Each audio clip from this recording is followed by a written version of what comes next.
అందరికీ నమస్కారం. Welcome back to our YouTube channel. ఈ రోజున వచ్చేసి మన తెలంగాణలో ఉన్న రైతన్నల కోసం అయితే రైతు భరోసాకి సంబంధించి డబ్బులు అయితే ఏమయ్యాయి, దానికి సంబంధించిన బోనస్ డబ్బులు అయితే 500 రూపాయలు ఏమయ్యాయి, ఇప్పటికీ చాలామంది రైతన్నలు అయితే అడగడం అయితే జరుగుతుందండి. మన తెలంగాణలో వచ్చేసి రైతుల పరిస్థితి ఏ విధంగా ఉందంటే చాలా హీనంగా దరిద్రంగా మారినట్టయితే ఉందండి.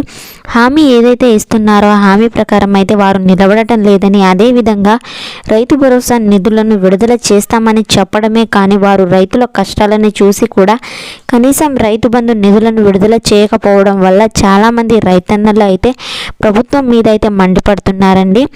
ఇక మీరు ముందుగా మా ఛానల్ని సబ్స్క్రైబ్ చేసి సపోర్ట్ చేస్తారని కోరుకుంటున్నాము. ఇక అప్డేట్లోకి వెళ్తే రైతు భరోసా నిధులను ఈ రోజున ఏదైతే ఉందో నవంబర్ 21వ తేదీన అయితే విడుదల చేస్తున్నట్లు అయితే మనకైతే అప్డేట్లో అయితే తెలుస్తుందండి.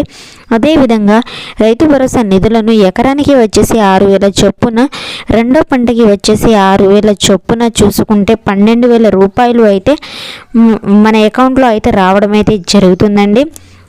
అయితే అలాగే 5 నుండి 10 ఎకరాల వరకు, అంటే 1 నుండి 5 ఎకరాల వరకు అయితే ఈ రోజున విడుదల చేస్తున్నట్టు అయితే మనకు అప్డేట్లో అయితే తెలుస్తుందండి.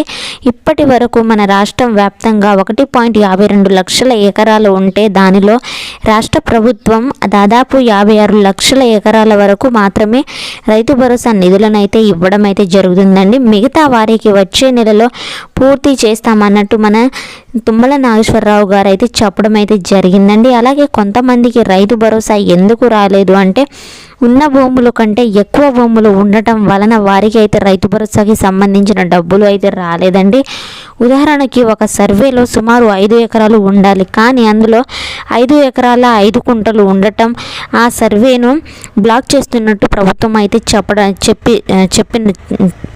అయితే చెప్పినట్లు తెలుస్తుందండి. దీని వలన ఎలాంటి సమస్య లేని రైతులు కూడా రైతు భరోసా రావడం లేక అన్యాయంగా మోసపోతున్నారండి. సో ముందుగా మన మండల ఏఈఓ లేదా గ్రామ ఏఈఓలకు యొక్క సమాచారం అయితే ముందుగా మీరు తెలియజేస్తే మీ సమస్యలను అయితే పరిష్కరిస్తారండి.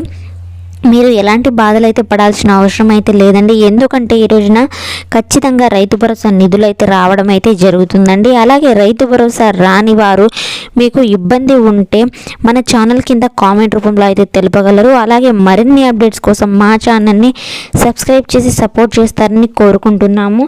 మరిన్ని డౌట్స్ ఏమైనా ఉంటే ఖచ్చితంగా కామెంట్ రూపంలో అయితే మాకు తెలుపగలరండి. మీరు ఏదైతే సాగు చేస్తున్నారో సాగు చేసే పంటకు మాత్రమే రైతు భరోసా నిధులు అయితే రావడం అయితే జరుగుతుందండి. ఇది మాత్రం మీరు ముఖ్యంగా గమనించాల్సిన విషయమే. ఉదాహరణకి మీకు 7 ఎకరాలు ఉన్నట్లయితే ఆ 7 ఎకరాలలో మీరు 6 ఎకరాలే సాగు చేస్తున్నట్లయితే మీకు 6 ఎకరాల వరకే మీకు రైతు భరోసా నిధులు అనేది రావడం అయితే జరుగుతుందండి. మా ఈ అప్డేట్ మీకు నచ్చినట్లయితే థ్యాంక్స్ ఫర్ వాచింగ్.